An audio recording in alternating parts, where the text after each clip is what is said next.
Are you ready to face the chaos? The chaos of teaching very young learners. It seems like every year the age of students gets lower and lower.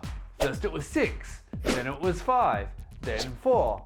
What's next? Teaching babies in the womb? If you're a new language teacher, you might feel overwhelmed by the challenge of teaching kids who can barely speak their own language, let alone a second one. And the chances are you didn't get any training on how to do it. You might have had sleepless nights and nightmares before your first class, how they ran around, screamed, cried, and ignored you.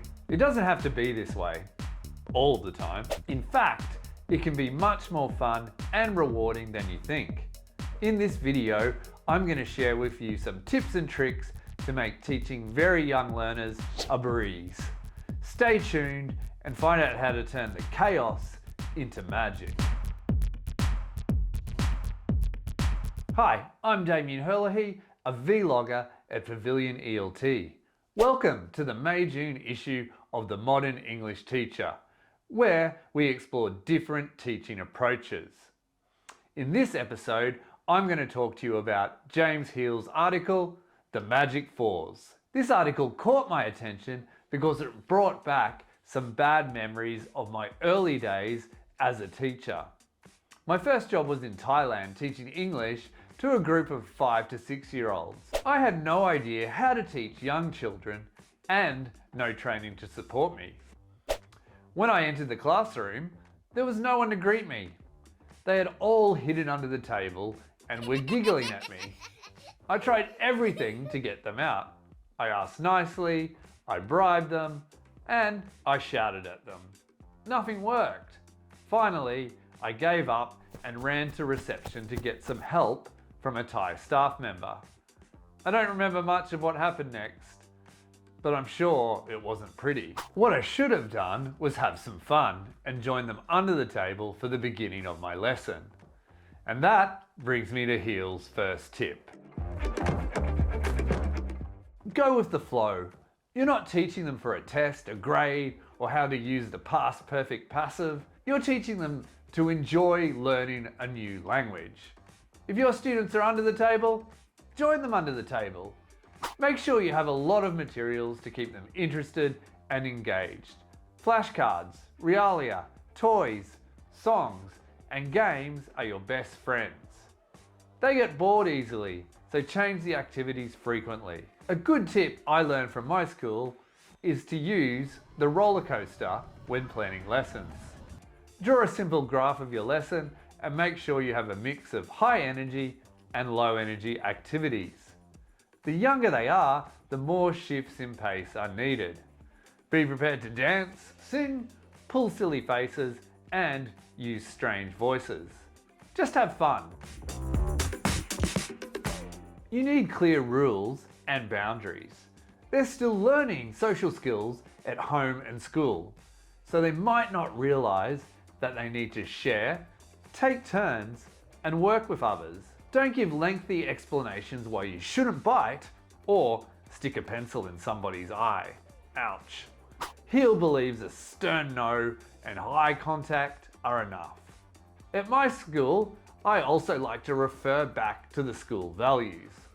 For the younger students, we have 3 school values that are the foundation of all our classroom management. The 3 values are: we do our best, we have kind feet, hands and mouths, and we sit and listen like a star. These values are on big posters on the walls of all the classrooms. We also introduce the values with puppet role plays and then refer back to our values when a pencil in an eye incident happens. You never know what to expect in the young learner classroom. Kids might come into the classroom crying because they forgot to bring their pencil case, or their favorite plush toy friend has been taken away for the lesson. Heal suggests that ignoring a crying child is not a good strategy. You should try to calm them down as soon as possible so that you can carry on with the lesson. You can use a distraction, like giving them a role with the classroom puppets or mascots. You should also pay attention to the mood of the class and be ready to adjust or change your lesson plan. If they're tearing down the walls in excitement, slow them down with some tracing or quieter activities. While if they're less energetic, play some lively games or songs. If you're enjoying this video, then remember to teach that like button a lesson. It really helps the channel. On to the rest of the video. In the young learner classroom, lessons should be shorter because they can't focus for too long. Use lots of repetition. Do the same activity with small variations. This is very important.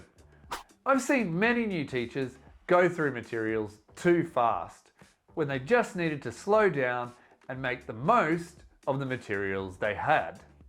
For example, you could repeat a song in the following ways, to just name a few. Add actions, change the key vocabulary, or get different sections of the classroom singing different parts of the song. When teaching young children, it's very important to create a safe learning environment. You're responsible for the children's well-being. Try to anticipate what might cause an injury and remove it. Keep scissors and glue in a secure place. Make sure children don't run around sharp tables, and clear up all the bags and jackets to prevent tripping. Also, it's good to check with your school about their policy for reporting incidents in the classroom. If there is an accident, make sure you inform the parents when they come to pick up their child, so there's no misunderstanding. So, those are some of the tips and tricks I learned from James Heal's article, The Magic Fours. I hope you found them useful and that they'll help you make teaching very young learners more magic and less chaos. Remember, teaching kids is not easy, but it can be rewarding if you embrace your inner child. Now I'd love to hear from you. What's your number one tip for managing young kids in the classroom? If you like this video, please give it a thumbs up and subscribe to our channel. You can also check out the Modern English Teacher magazine for more articles and insights from teachers in the field. Thank you for watching, and I'll see you next time. Bye for now.